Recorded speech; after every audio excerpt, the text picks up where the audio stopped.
Hello, എൻ്റെ കൂട്ടുകാർക്കൊക്കെ എന്താ വിശേഷം? എല്ലാവരും സുഖമായിട്ടിരിക്കണോ? 4 മണിക്ക് എന്താ ഇന്നെല്ലാവരും ചായ കുടിച്ചോ? ഞാൻ ചായ കുടിക്കാൻ പോകുന്നുള്ളൂ കേട്ടോ. അപ്പോൾ എനിക്കെന്താണെന്ന് ചോദിച്ചാൽ ഒരു കപ്പ് അവിടെ ഇരുന്നു. അപ്പോൾ ബീഫ് വരട്ടിയത് പോയിട്ടുണ്ട് കേട്ടോ.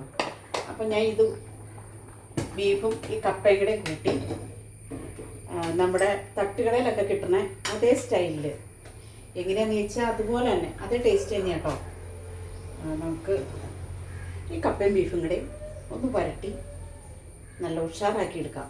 എന്നിട്ട് നമുക്ക് ചായ കുടിക്കാം. എന്നോട് കപ്പ അധികം കഴിക്കരുതെന്ന് അവിടെ പറയണേ. കാരണം ഉണ്ടല്ലോ, കപ്പ തിന്ന് ഗ്യാസിൻ്റെ പ്രശ്നം ഒരുപാടുള്ള കാരണം കപ്പ കഴിക്കരുതെന്ന് പറയും. പിന്നെ ഛർദ്ദലായി, വയറുവേദനയായി.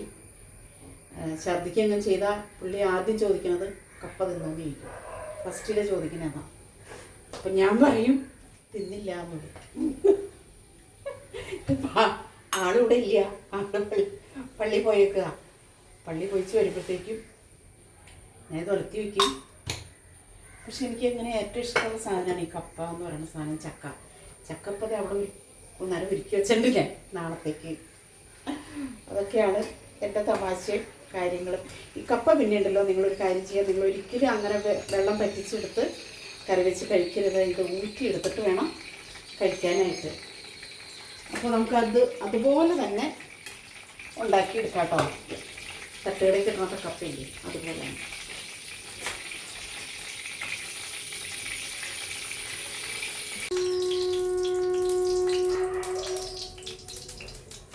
എണ്ണ ചൂടായി. നമുക്ക് ഇതിലേക്ക് വെളുത്തുള്ളി, ചുവന്നുള്ളി ഇങ്ങനെ ചതച്ചത് ഇട്ട് കൊടുക്കാം കേട്ടോ. കടുകിട്ടില്ല, ചതച്ചത് ഇട്ട് കൊടുക്കാം. കുറേ പണിയുണ്ടായിരുന്നു കേട്ടോ. മിറ്റമൊക്കെ അടിച്ചു, പണികളൊക്കെ തീർത്ത് വെച്ച് ഒരുമാതിരി ആക്കി.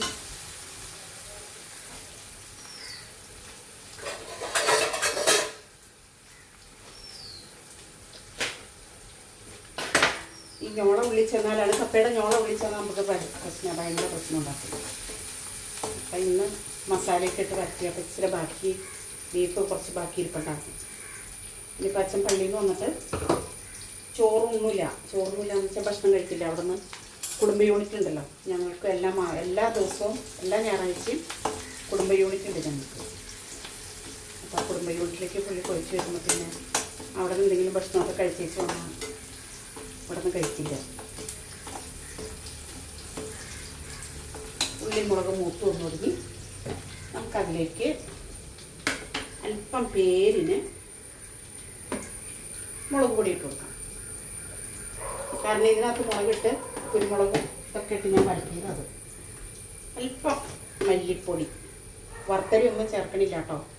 വറുത്തരി ഒന്നും ചേർത്തില്ലെങ്കിലും അതേ ടേസ്റ്റ് തന്നെയാണ്. ഇങ്ങനെയൊക്കെ ഗരം മസാല ഞാൻ അവിടെ പൊടിച്ചതാണ്. ഗരം മസാല അതുകൊണ്ട് മസാലക്കൂട്ട് വാങ്ങിച്ചിട്ട് മിക്സർ ഞാനൊന്ന് ചൂടാക്കി വെച്ച് പൊടിച്ച് വെച്ചു. അപ്പോൾ ഒരു കുഴപ്പമില്ല.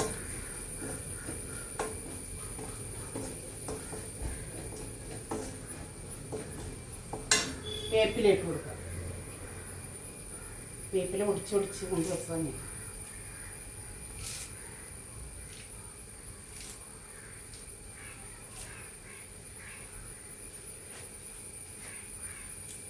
ഇറച്ചിയിൽ വേപ്പില കിടപ്പം കിട്ടും.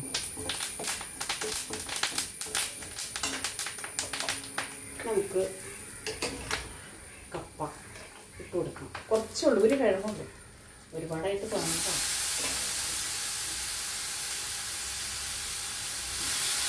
നിങ്ങൾ 4 മണിക്ക് എന്താ കഴിച്ചേ? ഞാൻ ഇപ്പോൾ കുളിയൊക്കെ കഴിഞ്ഞ് പ്രാർത്ഥനയൊക്കെ കഴിഞ്ഞ് വെച്ച് ഒരു ഗ്ലാസ് ചക്കൻ കഴിക്കണമെന്ന് തോന്നണില്ല. എന്നാലും വേണ്ട, ഈ ഞോളെ ഇങ്ങോട്ട് കളയാം. അത് ഒരിക്കലും ഉപയോഗിക്കരുത്.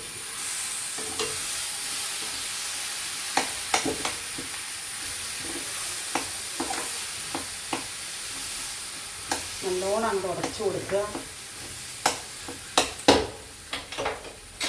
അല്പം വെള്ളം ഒഴിച്ച് കൊടുക്കുക കേട്ടോ. വെള്ളം താഴ്ച വെച്ചാൽ മതി. ഈ ബീഫ് അതിലേക്ക് ഇട്ട് കൊടുക്കുക. സൂപ്പറാണ്. കണ്ടോ, എന്ത് കാര്യം സൂപ്പറല്ലാന്ന് പറയണേന്ന് നിങ്ങൾ എന്നോട് ചോദിക്കും കേട്ടോ. എല്ലാ കാര്യവും സൂപ്പറാണ്. ഞാൻ വെക്കണത് എന്തും സൂപ്പറാണ്.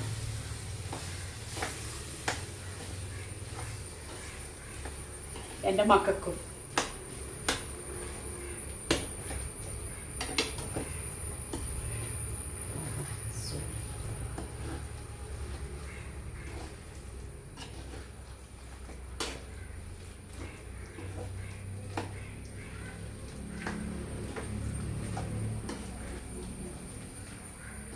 ഉപ്പിട്ടാണ്ടോ കപ്പ വേവിച്ചായിരുന്നേ. അപ്പം ഇനി ഇറച്ചിയിലും ഉപ്പുണ്ട്.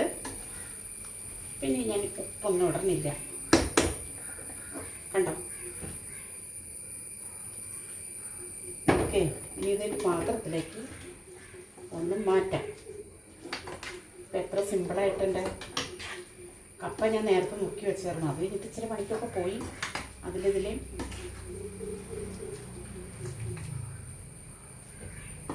ആ പാത്രത്തിലേക്ക് തന്നെ, ഈ ബീഫ് ഇരുന്ന പാത്രത്തിൽ തന്നെ നമുക്ക് നമ്മുടെ കപ്പ ഇട്ട് കൊടുക്കാം. ഗ്യാസ് ഓഫ് ചെയ്തിട്ട്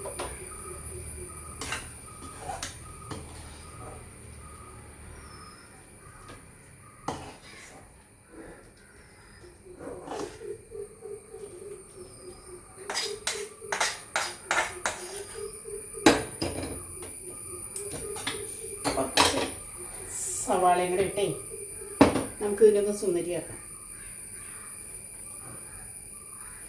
അപ്പം പിന്നെ തട്ടുകടയിൽ കപ്പയായില്ലേ.